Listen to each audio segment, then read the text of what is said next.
5 SOP wajib sebelum entry. Oke, dulur-dulur semua, balik lagi bersama Asep di sini. Pada kesempatan kali ini, Asep mau sharing nih bagaimana 5 SOP yang wajib sebelum entry di market. Langsung aja kita ke chartnya ya. Oke, dulur-dulur semua, ini dia 5 SOP sebelum entry. Nah, ada apa aja sih? Satu, kita punya zone, 2 rejection, 3 confirmation, 4 setup, dan 5 entry. Nah, so kita back to basic dulu teman-teman. Back to basic, basic SNR. Nah, kita di sini punya sebuah example ataupun contoh resisten. Nah, resisten itu yang kayak gimana? Kita ubah dulu ke line chart. Di line chart itu dia akan membentuk seperti huruf A seperti ini teman-teman. Nah, so kita markingnya di atasnya. Oke. Untuk supportnya tersendiri itu dia membentuk seperti huruf V. Nah, kita marking di runcing-runcingnya seperti itu. Oke.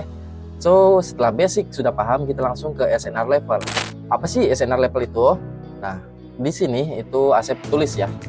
Harga biasanya akan bermain di SNR level.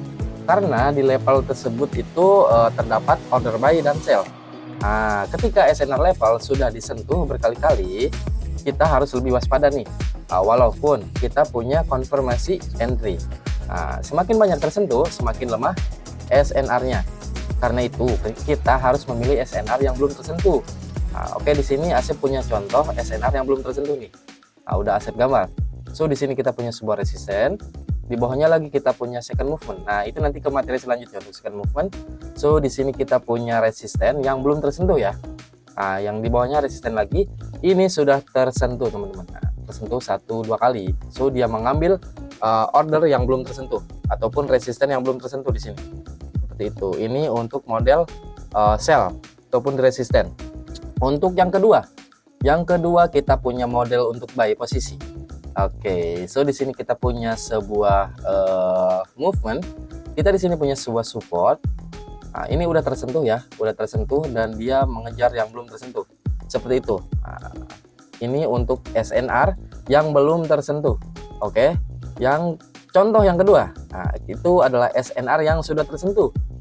Nah, SNR yang bersentuh berkali-kali itu kita harus lebih waspada teman-teman, karena potensi di breakoutnya itu besar.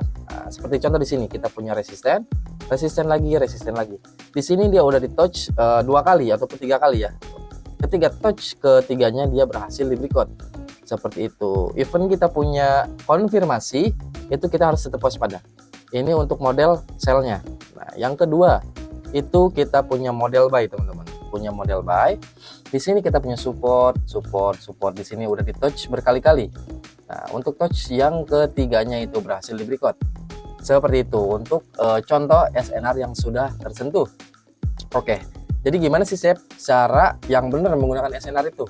Oke, udah Asep rangkum nih, dibuat lebih simple. Oke. Di sini kita harus mencari direction SNR-nya dulu di higher time frame ataupun di time frame yang besar seperti monthly, weekly, daily one. Nah, seperti Asep akan menggunakan time frame weekly nih. Kita marking dulu SNR zone-nya di time frame weekly. Nah, setelah kita marking SNR zone di weekly, kita marking zone di daily one. Karena daily one akan menjadi zone untuk short entry ataupun scalping ataupun intraday. Nah, karena kita pakai direction itu weekly. Seperti itu. Nah, hanya butuh 2 jalan untuk direction teman-teman. Ada sell untuk long dan buy untuk short. Ataupun buy untuk long, sell untuk short. Nah, gitu ya.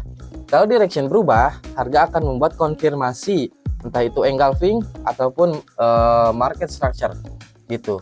So di sini adalah sebuah contoh time frame. Gitu. Kalau kita pakai daily one, untuk konfirmasinya kita pakai H4. Kalau kita pakai weekly, konfirmasinya di daily one. Kalau monthly, konfirmasinya di weekly gitu. Ini dia di bawah contoh sell long, buy short. Oke. Kita di sini punya resisten nih. Kita punya resisten zone di time frame weekly. Oke. Ketika harga memasuki resisten weekly, apa yang kita lakukan? Kita menunggu konfirmasi di lower time frame. Nah, so di daily one lah. Di daily one karena kita ini masuk ke resisten weekly. Gitu. Nah, ini dia contohnya. So di time frame daily one, karena ini adalah resisten weekly, kita menunggu terbentuknya sebuah engulfing sell dulu gitu. So untuk tujuan sebenarnya dari sell long ataupun untuk swing sell berada di support weekly. Nah tujuan kita itu sebenarnya di sini teman-teman. Sebelum sampai kepada support weekly, itu harga akan menuju support daily dulu. Nah inilah yang disebut buy short, ataupun kita bisa ambil scalping ataupun intraday di sini.